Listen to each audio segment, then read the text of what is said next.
Oh, we're live. Hello, YouTube. I am Chris Poulos. I am a member of the Humble Holy Lady. We're a prayer legion that prays with Thomas on here as well as on Facebook. This is my show, Awake, and we talk about just shooting the breeze, man. We talk about anything that's relevant to what's going on, and I give my opinions. No, I always encourage people to give theirs, but I usually have a layout of points I like to hit on things that affect the common man and woman. That's what this show is about. You know, spiritual things, things that everyone has a common denominator experience with, things that aren't talked about by the mainstream media or even, unfortunately, pastors and self-help gurus and all these people that try to get people's lives together but make too much money off of. No, my advice is free, and I always try to be real. I try to give my experience. I'm not a professional in terms of psychology, but I do know a lot just from raw experience. And and basically, we're going to talk today about COVID. You know, the COVID topic is not for clickbait, at least not this time. The COVID topic is about what I'm hearing involving the increase of substance abuse with people being cooped up in their homes. There's a lot of light coming from the window. Just bear with me. I'm going to move the camera a bit. And now I'm a little bit out of the camera, so let me just move it back. We'll just check the chat, see what's going on. Oh, we're good for now. So, as the title shows, cigarettes and booze. I live in New Jersey. It might be the chain smoking capital of the world, for all I know. I mean, everyone smokes. Uh, they smoke one of two things, and there's a lot of people that drink as well. Oh, there's definitely an alcohol problem here, and there's also a heroin epidemic, and people are really suffering. Hey, John, good to have you here. People are really suffering uh, with this lockdown, not only because their businesses, I mean, it's pathetic. There's like every diner here has, excuse me, lawn chairs and fold out tables in the middle of the parking lot to try to have some kind of diner open because they can't use the indoors. Why that is, I think it's because the air isn't as it isn't as well circulated as it would be outdoors, and people are getting pretty sick of this. But there is a darker underbelly to what's going on: depression and substance abuse. Depression amongst minors, um, with them being cooped up in their home all day by completely paranoid parents. I mean, it's getting bad. And I think there is, of course, many observations that could be made by social sciences about why it's important for people to have a schedule, to be able to meet others in person, to be able to get out and do what they want, and how it affects their health. And I'm not denying that. But there's something deeper that people are touching on that I think is happening that's explaining the depression. And it's explaining why they're really getting lost in their vices and what have you. Um, and that's the reality of the fact that people really struggle to sit alone with themselves. They're like running away from themselves. And that's always been the case, but the lockdown exposed that issue. See what I'm saying? It's not just this, oh, it's all the COVID's fault. And I'm never about pointing the finger at one thing. I don't believe that, because I think that's just poor that's just poor observational and rational thinking. If we're really trying to critique something that's happening, we have to take our time. We have to look at it from different angles, because life is not that simple. And people are one of the main issues, which I will cover on the next episode about the educational system, is that we try to funnel the universe through a tweet, right? Or a superficial statement on something in a comment. Comments are helpful in cross analysis, and I've seen some good comments on the internet and on like, academic journals, but they're not the end all. And time itself and further research and further introspection can only truly reveal the truth. Now, being as how I am religious, I am a contemplative Catholic. I basically have a better grasp on truth. And I'm confident in what I believe is truth, and I believe that truth is a person named Jesus. Um, but I'm not here to look down on people that don't have the same belief systems. I'm here to try to draw people into my understanding and maybe learn some things on my own. Because when Christ said, I am the way, the truth, and the life, and then when he told the woman in the well, they'll worship me in spirit and truth. Well, he wasn't saying that for no reason. He was saying that he is found in the truth. He's found in many different ways. And he's found in the truth about ourselves. He's found in the truth about our world, and the truth about himself. And that takes lifetime and a half to figure out. I mean, life is a journey. And this is no different. So, excuse me, I need to blow my nose here. Bear with me. Ragweed season is coming up. Oh, just to add more misery. So today we'll be talking about this specific thing, but I will be branching out into other discussions. So John is mentioning that there's an opioid problem and an epidemic of loneliness and social isolation, undiagnosed mental illness, right? And these are all issues that involve some kind of brokenness. So the first thing you want to talk about when it comes to these categories is there is the thirst for God, there is the thirst for transformation, and there's the thirst for healing and purification. Those are the three things that we all wrestle with that lead to unresolved disorders. Now, why do I say that? And what does that have to do with cigarettes and alcohol? Now, I've never smoked a cigarette. I have tried marijuana in my life, but nicotine's a different drug. But from accounts of people that smoke, I have a good understanding. I have, of course, drinking alcohol. I've never become an alcoholic. I have had days where I was stupid in college, but I never got into it to the point where I built a dependence, thankfully, because that is a hell of a thing to kick. I mean, that thing kicks your butt. You don't kick it, and then hopefully it leaves you alone. Um, but let's start with alcohol. All right, and I'll explain what I mean. When someone wants to drink, you talk to any bartender, and they have all kinds of customers. People of different personalities, people coming to the bar for different reasons, etc., so forth. Uh, and for me personally, I usually like to drink just to relax a bit. And I think that's the main demographic of people that drink. Um, they drink, and what happens is the alcohol goes through a filtration system in your body and eventually reaches your brain with the transmitters of glutamate and GABA being um, basically disabled or kind of inverted via the alcohol.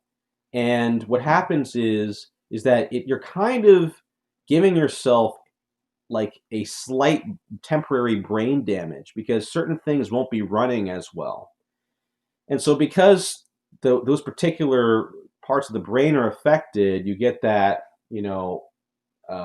lack of thinking. You're not as attached to your thoughts, and you also get a little bit of an imbalance. And it's easier for you to say things that's on your mind, they say, because certain inhibitors in your brain are turned off. Okay. And so you can bumble around, you can crack jokes easier, you can dance easier, at least for me. Um, you Some people feel it that it's more themselves. And they're more themselves than sober. Um, and then you have the people that come in to drink because they have serious problems and they are drinking to get away from something. But that too is turning off the brain. They drink more because they want to turn off their brain more. And I think those are the two main groups. And there's other people that drink for different reasons. There's also people that drink because they actually want the buzz. They actually want the buzz to be able to just party. Um, and I'd say that's a little bit different. Um, but normally people would say, well, you have a drinking problem. You got to go get help. This isn't good for you. This isn't healthy. You know, too bad if there's COVID lockdown. Come on, man. You can't ruin your health just because you're isolated, they'll say. Um, and I would ask the question, well, what is the alcohol? How do you feel when you're drinking that alcohol and why? Okay.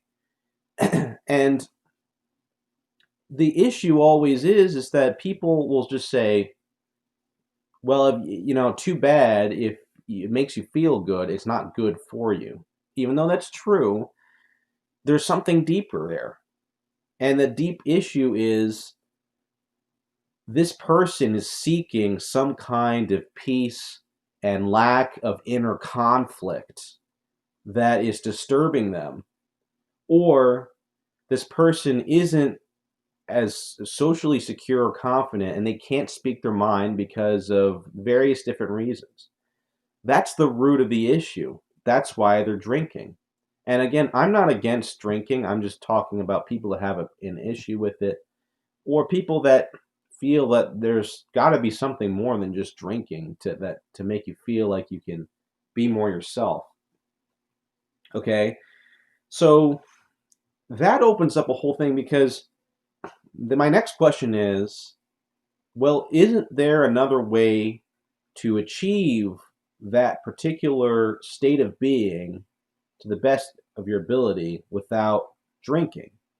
After all, I believe in self-sufficiency, and we live in a society where, I know that's a meme, but I said it. We live in a society where uh, no one really asks themselves, well, what if we all these things were taken away? The economy crashed, no more alcohol or something, or I don't know, you can't drink anymore because your liver's shot.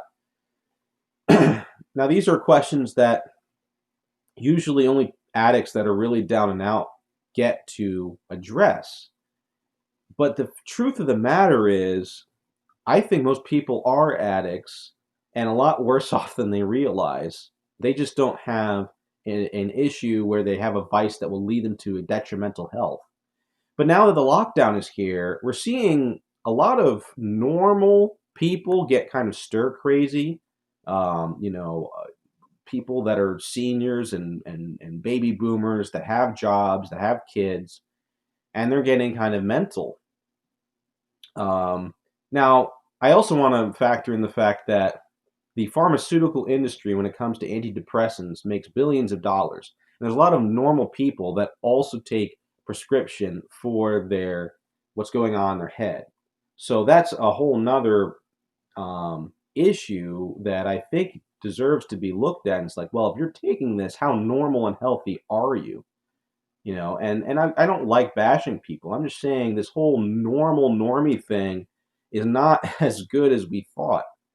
So you have people that are isolated that may not look like the person consumed by their own demons, the homeless person with the drug habit, but they clearly have demons. They clearly have, and of course, when you live with people that seem normal, they often, if you live with them long enough, you see that they're broken too. They just aren't debilitated in the current social context, but they're not healthy, mentally, emotionally, or spiritually healthy people. So we need to throw aside this whole, oh, I need to be normal. I just had a discussion about that with a friend who was coming from a psychologist, and I said, look, man,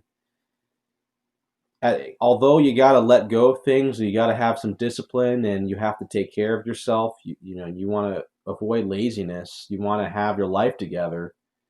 If your life, if getting yourself together for something meaningless, something that truly doesn't feed the soul, something just to be a cog in the machine, if that's the point, then it's completely a different. It's a completely pointless endeavor, right? Because the idea of becoming a functioning, societally achieving person for the sake of making money or having, a successful business is a big trap. Believe it or not, workaholism is now being talked about as another addiction. It's another compulsion. People often work to escape emotional issues. They leave their kids at home, and those kids are stuck there with the nanny or with an iPad, and they almost never see their kids, or there's a big disconnect. The cart is way before the horse. So again, we need to challenge these ideas. So what if you have a big house and lots of money? Are you loving the people in your life? Are you an uplifting soul to those around you? Right? And it's even sadder, and those very same people that may look down on an addict may not realize that someone like them may have created an addict without them knowing. If you're not careful with those around you, and you don't love people, especially children, but in general, you can really hurt someone, and that can lead to an addiction, and you may not even realize it. Through your own callousness may, this whole idea of sticks and stones may break my bones. Well, that only really applies. That only really applies to having a difference of opinion. That sticks and stones thing. I really think that outside of that, the sticks and stones thing is a ridiculous phrase. Sticks and stones does not count if you say something incredibly hurtful to someone and really belittle them and whittle down their self-esteem.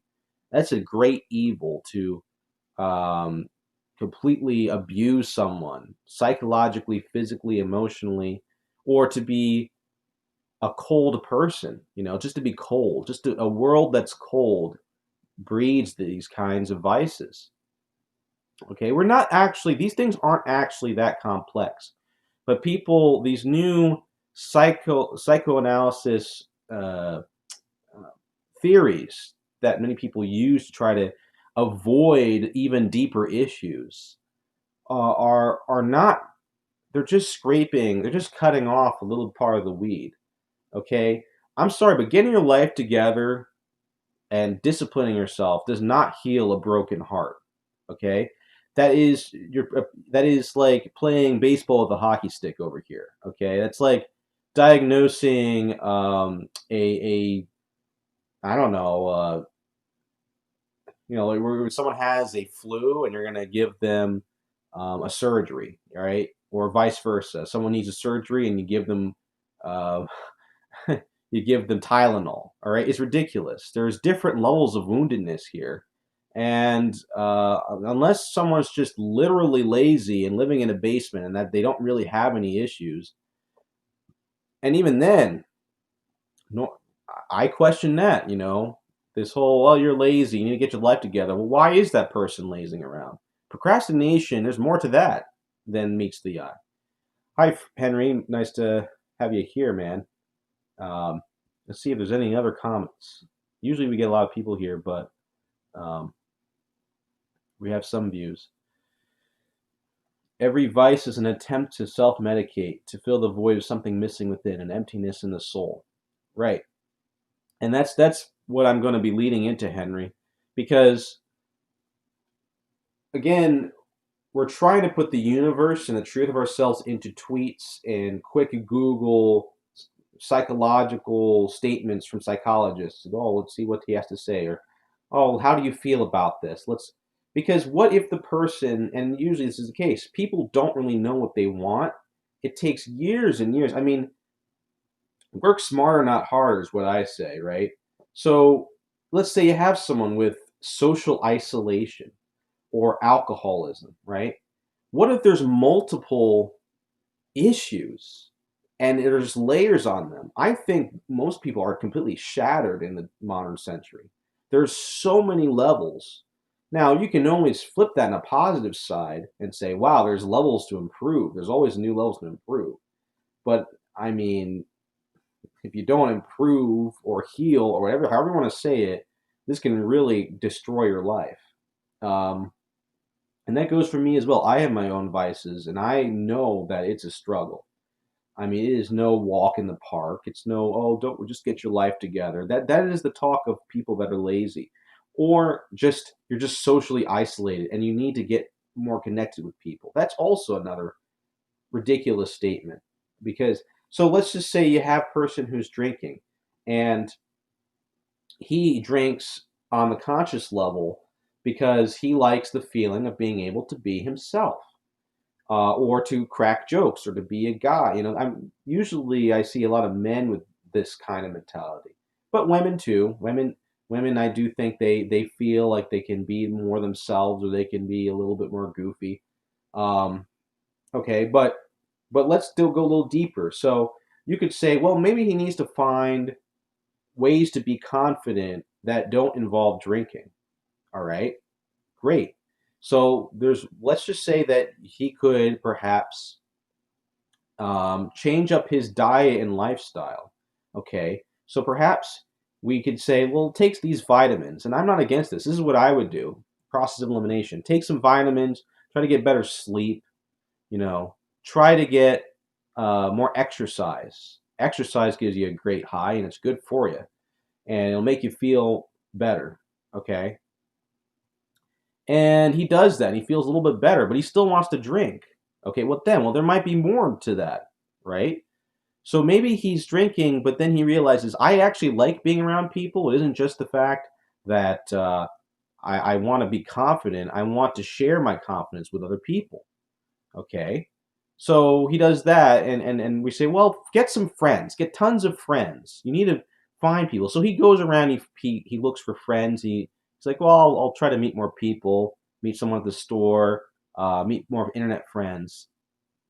And then we're like, well, don't stop there, bro. If you're having friends and you're getting more exercise, find a good hobby. Find something that you really like to enjoy, so that you can also build character and something that will keep you disciplined throughout the day. So it could be more exercise, or it could be something else, reading books, and that's all great. Okay, but there's still an emptiness there, and most people will stop there outside of, well, do you have any goals to have a family and how's your business or work ethic, right? um, and there are some psychologists that can go deeper. They'll ask about the person's past, right? So do you have any brokenness in your family past? And that there's usually always an affirmative these days on that one.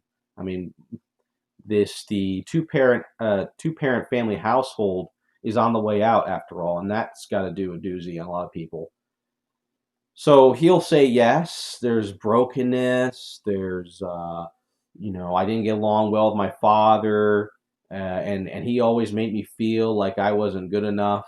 Right, that's a big one. Right, and maybe some other things. He was bullied, and now we're getting a little bit deeper here. All right, we're getting further into the truth about ourselves. Um, and uh, then he'll talk about how there's these things he wished he could have done in life, but he felt pressured into doing other things. But that's as far as it goes. And when you diagnose a problem that doesn't solve it, okay, it's very scary to go into your deep, dark past that makes you want to drink and feel good all the time. It's a war. It's not an easy, just visualize this and let it go. Yeah, I wish it was, but that's not the case. So let's dissect this even further. He still has a drinking problem. Well, what if those friends that you told him to gather, he can't be real with because he, his opinions on many things are not politically correct, right? Or they he has, hobbies that don't completely align with theirs. Or, he's just finding that they themselves um, are just not completely connecting with him. He doesn't like small talk. He doesn't like, hey, how's your day doing? Or maybe that is his problem. Maybe he is unable to dig deeper and talk about deeper things. Maybe he has been formed to be a superficial man. There's an image of man and women that is so corporate. Oh, you love your sports and you love your, I don't know, you love your booze, and it's just Al Bundy, right? Uh, that's his name. Just the beer and women and beer, right? That's what a man is. There's some guys that might be into that, but I really doubt that's ever really an end state. I think that behind that there's always more. And again, one guy with a drinking problem might have this whole, that's the tip of the iceberg, and there's this whole story behind why he drinks and why he does this or that, right? Same with smoking. uh, Smoking seems to be kind of like people enjoy the taste of the tobacco. They like the ritual of breathing something in and out and relaxing with it and letting something go and just being in kind of like a Zen Buddhist mode where they're just smoking. They're taking their smoke break. And I'm sure the nicotine has a particular psychological effect as well. Um, Marijuana, of course, does. I mean, that's pretty strong stuff these days. That's obvious. Uh, so again, you got to take these feelings and you got to be like, well, why are you running to them? But that is the first thirst that I'm talking about. Okay, that is the thirst for purification. You may need to, just be honest about why you're doing these things, and maybe you need to forgive some people or forgive yourself. And even that first thirst, which I still think is the first level, can't be done by human power alone, and it connects to the other two levels. But oh, I can easily forgive that person who like completely made me feel like absolute dog crap for most of my life. I can do that within a fortnight, man. It's no problem. Like, who are you kidding? It's not going to work, and there are people that have to spend years working on that. I mean, that is the effect of sin. It's not just a little simple thing. And of course, you may need to purify yourself of bad habits and vices. Okay, so what if that guy is a womanizer, this drinking problem, and he actually drinks so he can get with you know ladies? Now, believe it or not, and this may be triggering for a lot of people, but sexual addictions, compulsions, and vices also have their own stories behind them. Okay, and that's something that no one wants to talk about. And it's very strange. We're so strangely sexually and romantically repressed, but at the same time promiscuous. So we're going to throw at you, the physical addictive side of sex, and we're never going to let you explore deeper as to why you're in the first place. It's a drive that the Lord gave us, and it's kind of important, and we're just never going to address that. We're never going to address how to get that healed, but we're going to like throw at you all of the nightclubs and pornography and anything else that you can stand, and that's the way it's going to be. And hopefully you'll have yourself together through all of that temptation gauntlet to be somewhat self-controlled by the time you get married somehow, however that's going to happen. I mean, it's just such a blind spot. No one wants to talk about it, and we all wonder why there's so much brokenness in relationships, and why there's divorces, and why there's men running out, abandoning their responsibility as fathers, and mothers doing the same, and no, who cares? That's not going to bite us in the ass at all. That's our society, right? And um, that in and of itself, there's great healing. Now, that's a deeper wound, or a deeper uh, that's a deeper wound because it's connected to our concupiscence. I mean, you know, this is one of the strongest drives in the world, but there is healing to be had there, and there is all kinds of dissection. Uh, there's there's there's things about that. And then you could be someone that actually desires love, but all that you've been getting is lust, and you never. And in the world of lust, lust begets lust, and no one knows how to really connect on a soulful level. So all you get is the body. I think that's a particular, perfectly fine conversation to have, right? Or it could be that he wants to feel powerful. Drugs, sex, and alcohol. There are people that get into that just because they feel like they won. It's a success addiction. They want to feel like they won the lottery, right? Why do you want to feel like you win all the time? Maybe there's some envy behind that. There could be this could be someone that is raised to be a go-getter and a successful person all the time. They don't they don't know anything other than winning, right? Um, so there's all kinds of stories because everyone's different. Everyone has a story to be told. Okay. Uh, Now there's another level here that I'm going to rant a bit about. And again, this is what I was talking about with my friend. Oh, Henry's got a comment.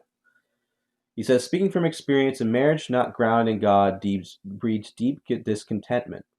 This can lead to addictions, vices, cheating, internet porn, drinking, workaholism, etc. Of course, Henry. And this is an issue that very few people bring up, and yet this is an issue that affects almost everyone. And this is why I just hate the media these days, because if you know the real issues that affects your neighbor, and it doesn't get reported, and you're a media, what good are you? I mean, yeah, all right, politics, there's an election coming up. That's important for sure. But well, one, only a few news sources are not biased, or at least try to be aiming for the facts. And two, it's still a gross negligence to only cover politics as a journalist. And yet everyone looks at it and they form the world opinion around that. It's ridiculous.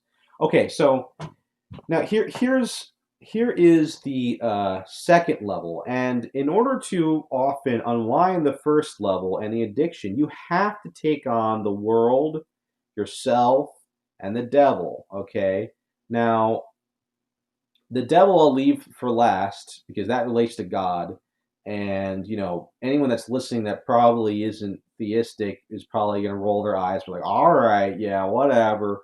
But hopefully by the time we get to the end, you'll find it a little. You'll just hear me out, and it'll be a little bit more liberating than you realize. Believe it or not.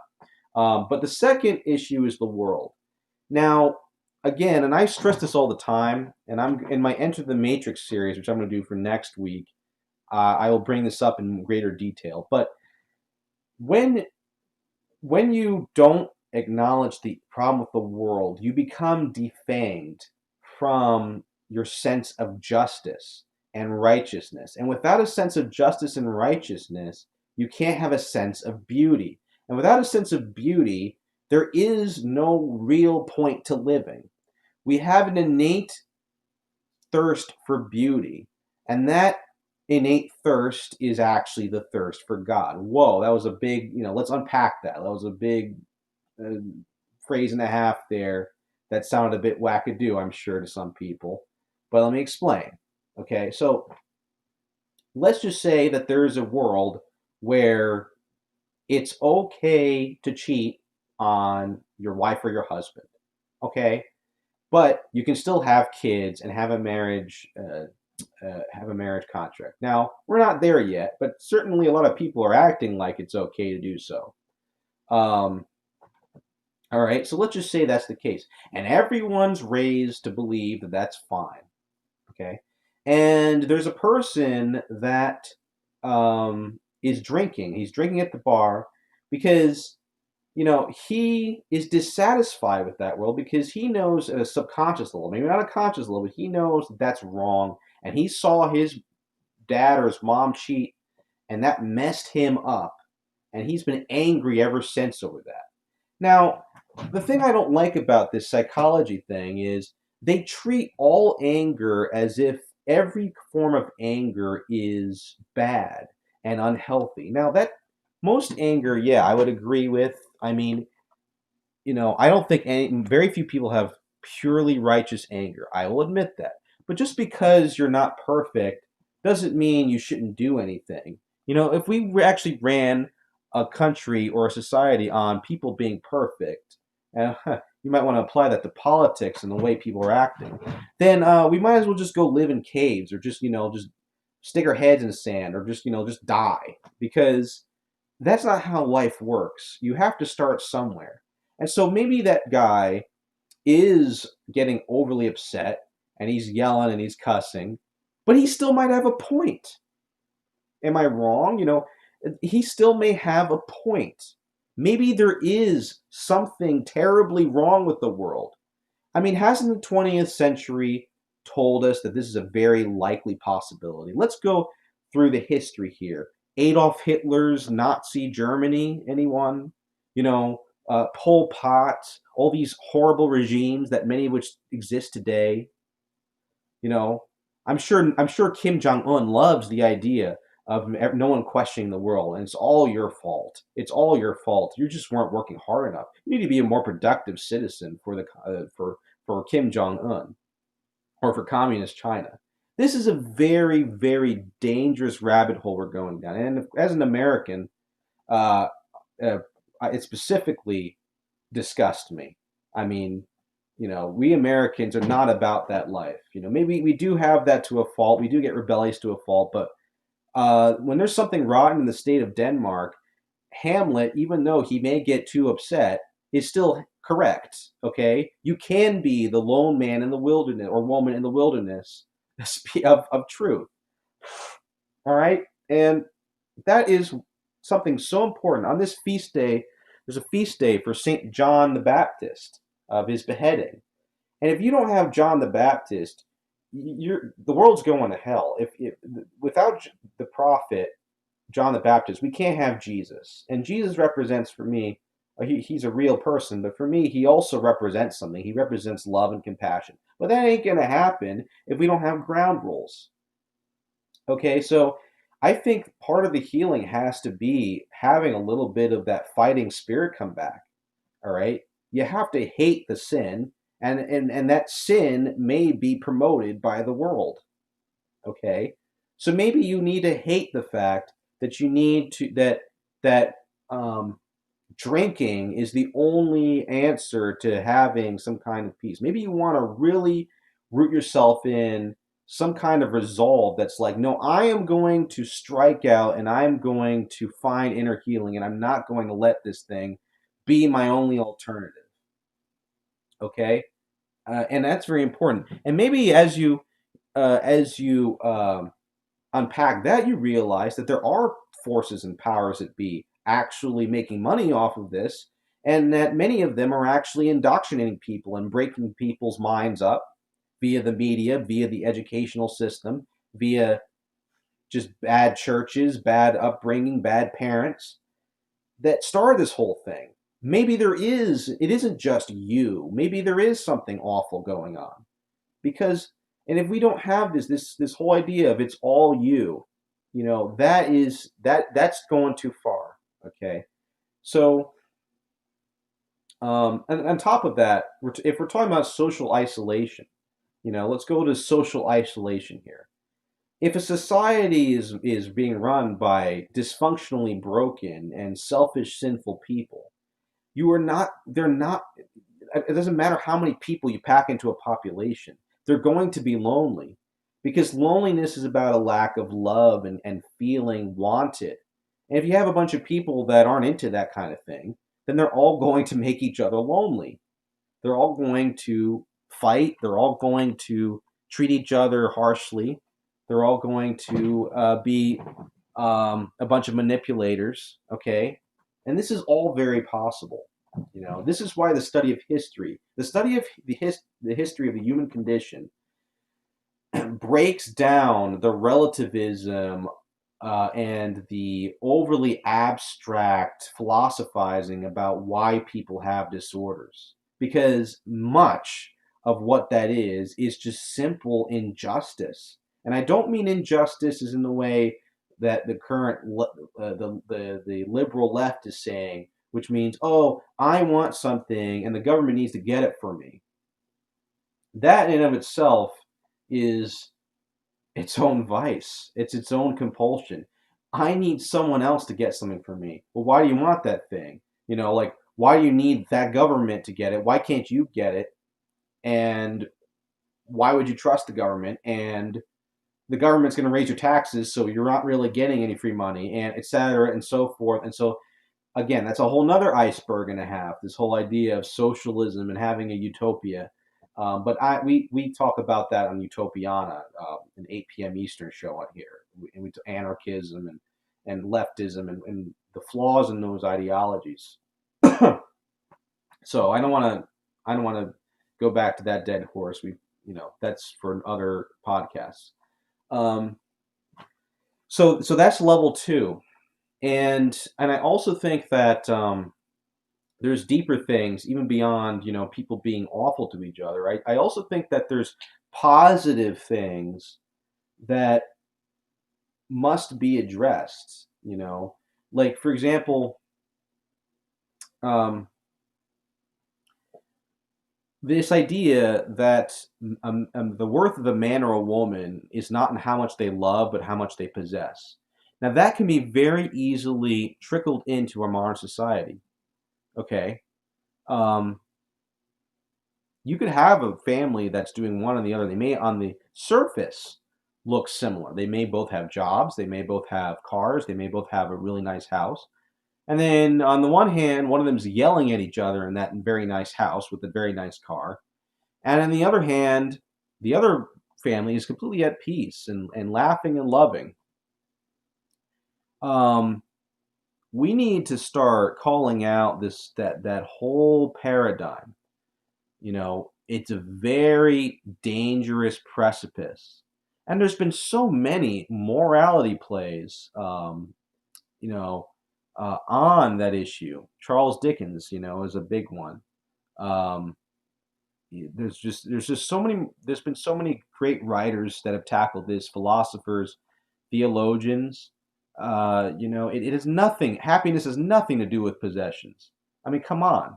Like, and then and again, it's giving Tylenol when a surgery's needed. So if someone, like, you mean to tell me that everyone that has a good rap sheet and they don't get in trouble with the law and they're wealthy and successful, you mean to tell me that that will cure them from their addictions? No, that's not the case. There are plenty of people with addictions, with debilitating addictions, which often have them lose everything by they eventually just despair and they lose everything. They get into hard drugs because money. A dollar bill cannot fit that keyhole, man. It's just not going to happen. A dollar bill will, money will help you do things you want to do, and it is good to have a safety deposit, to keep your family provided for. But the heck with this stupid idea of, oh, I can't wait to be happy with money, and period. Happiness and joy, I mean, there's a reason why art exists and adventure exists and heroism exists, because these are longings of the human soul, and that's all being washed away by a torrent of you know monotonous living with nothing to do. Well, that is not just level one problem where the guy individually, he's like, I've never had an excitement in my life. I've never had something to really fight and die for. I mean, that's a world problem, and it's just getting worse, and no one's talking about it. And what's even more pathetic is a lot of these people will go to church, and they clearly aren't reading the Bible because what does the Lord talk about a lot when it comes to possessions? Hello, he was a carpenter, he had a job, but boy, I didn't see him that excited about how the Romans and the Pharisees were living. I mean, let's get back to the basics, please. If you need a bigger house to feel happy, you're lying to yourself. You got to fix some stuff first before you do that. Now, I will say this: if you want to, now I like, I think I know why people like Batman and those kinds of guys, those kinds of heroes. If you want to be a philanthropist, if you want to dedicate your your resources to, like, I don't know, some kind of museum or school to educate people or to build people up, or you want to actually like give your employees raises, and you want to host these awesome parties like Donald Trump. Yeah, I said it. Donald Trump was well known for his hospitality and his charity. You may hate it, but look up the facts. Look at him before he ran the election. Okay, if you do that, you will receive much joy because it is in giving that we receive, right? That is the prayer of St. Francis. There is an inherent joy to loving people. Love is the real currency here. Okay? It's not, oh my gosh, when I talk about these things, I realize how it's just like we've just been clobbered up the head with you know, such a void, such a void because no one, it's just a matter of people not talking about this enough. You know, maybe too many insecure people at parties that don't like to introspect and talk about deep things. I don't know. I try to bring it up and people just kind of nod their heads, like, yeah, that's true. But there's a reason why they're nodding their heads and they kind of dismiss it. Okay, Henry is at it again, and John. Daily total connection with God is critical. Own too many possessions, your possessions begin to own you. Amen to that, Henry. So here comes level 3, and this is the part where everyone jumps out the window because they don't want to hear discussions about God and the devil and all of that. But here it is. Okay. Now, even with level 1 and level 2 taken care of, and level 3, addiction takes time for the brain to to rewire. You have to clear out all the brambles and the branches and the thorns and everything, and all get a lot of healing. And then there's still relapses because the brain needs to heal, and then so the flesh needs to be mortified and healed. Okay, so I know I'm not saying this is a miracle cure. Don't get this twisted. This is like, oh, like you do these things, you find something to live for, and you're all good to go. But this is the way to do it. And all you need to do is look at the testimonies of many people that I've recovered. And I look up testimonies of addicts and things, and there's this one, there's this guy called CG Kid. He does addiction recovery interviews. Now he's an atheist, and then there's this guy who's addicted to Adderall, and he gave his testimony. And this guy wasn't a believer, but he in prison he had an experience with Jesus. He felt overwhelmed by this great infinite love, and he felt that he had to forgive everyone and let go of everything. And the CG kid, he's asking, well, are there other, what advice do you have to people that don't believe in God? And the guy's like, well, he gave some advice, but it wasn't any, you could tell that he wasn't that solid of an answer because he believes in God, and he probably deep down does believe that's God's the only way to really do it. But this is the third level, and this does involve the spiritual plane. Now, why does level 1 and level 2 limit it? Because now when you start engaging in the metaphysical reality of why am I ticking like this and why am I talking like that, and why are things like this, and this is ridiculous, and this needs to be fixed, and I need to get rid of this, and I need to work on this, and I need to forgive this, and I need to do this more for this neighbor, for my neighbor. You're starting to become your own little Socrates. That's often what a lot of recovery people have to do, and you just keep asking more of these questions, like, well, what is this, and what is truth, and what is, and why is it, why do I feel like this? And it's because there is an objective truth behind the way the world is.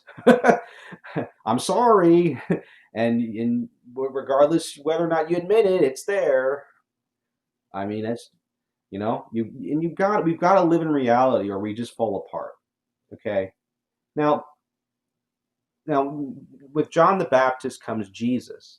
Okay. So John the Baptist kind of represents the Old Testament. He's telling you about how messed up things are. He's telling you about all these problems and all these things that need to be cleared. Make way the path for the Lord. Make straight the path for the Lord. Get baptized, forgive and repent of this, and this is wrong, and this is selfish, and this will send you to hell. This will kill your soul. This will drag you to places you never wish you were. You wish you never picked up that whatever it is.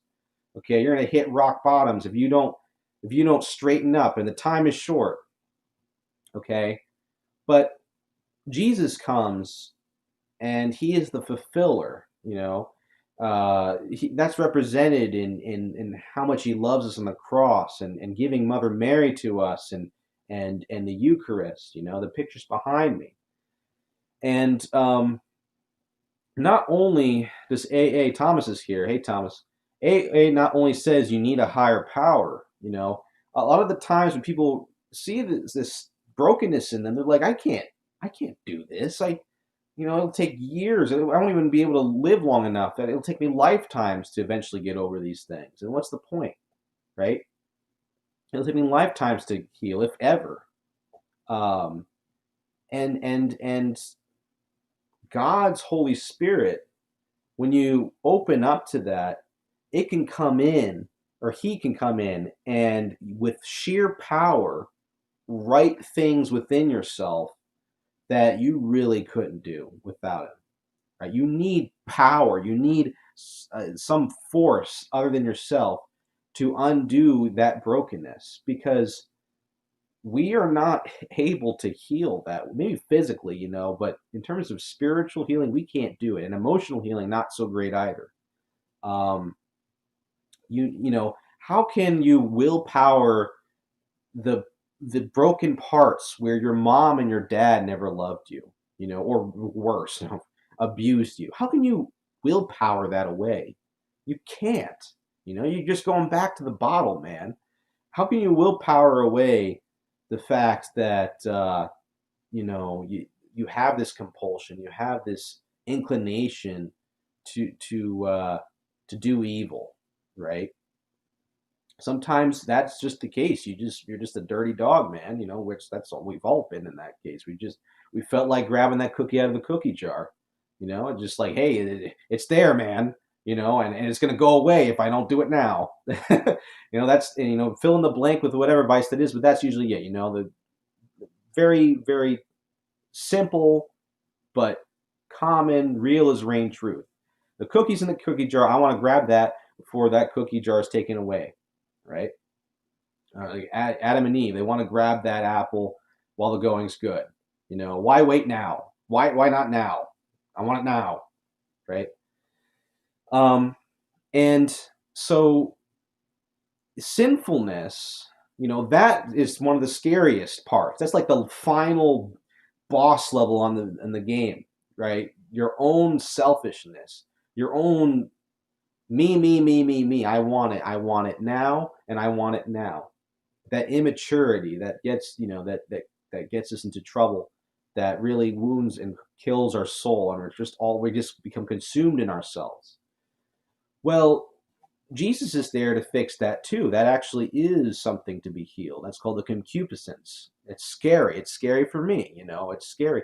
But The feast day, the two feast days before today was Saint Augustine and Saint Monica. Saint Monica was the mother who prayed for Saint Augustine, and he became converted. Saint Augustine explored the deepest levels of thirst within the soul, and he finds, like much of the scripture shows, that the thirst that can still lead you to sin, even with all the forgiving and all that, is actually a longing for the infinite God. All right. Um, and often what we think we want is actually this surface level thing, but there's deeper things, not only to be healed, but to be fulfilled, to be filled.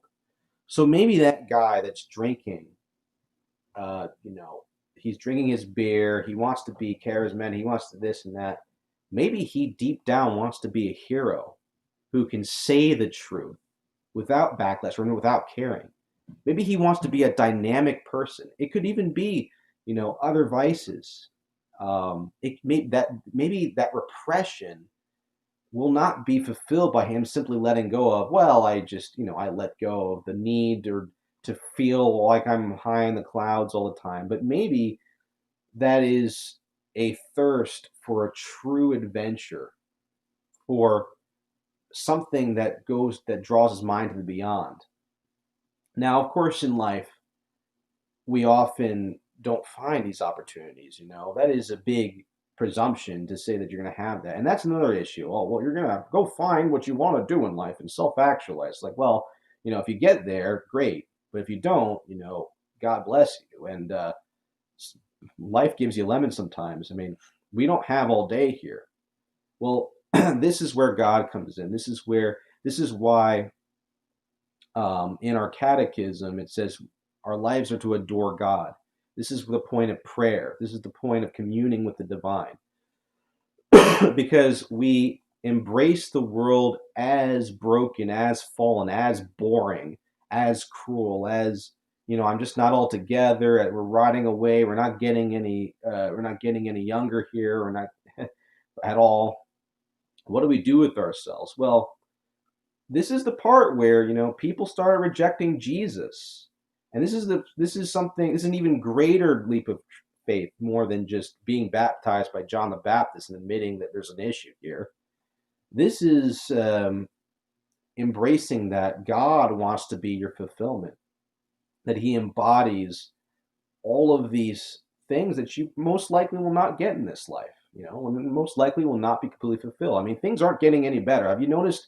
And especially if you live in the United States, is anything getting any better? Does this look like a good time to, say, wave hi to your neighbor and, walk the dog? I mean, where I'm living, yeah, but there's people getting blown up right now, and people that are their businesses are completely destroyed. It's not pretty right now.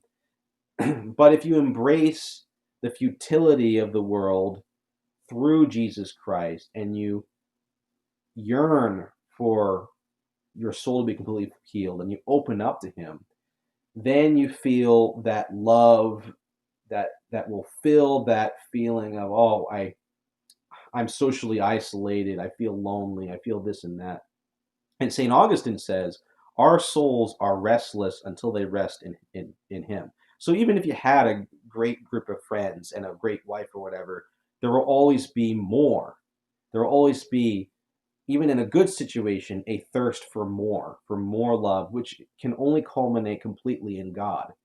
Um, so please read his writings. He's a wonderful writer. Read his Confessions and other writings of St. Augustine, and he really explores this. And that really can keep you going. Even if you're not, the addiction isn't kicked, within that recovery process, and a lot of AA people say, you are in recovery, even though you relapse or you have your bad days.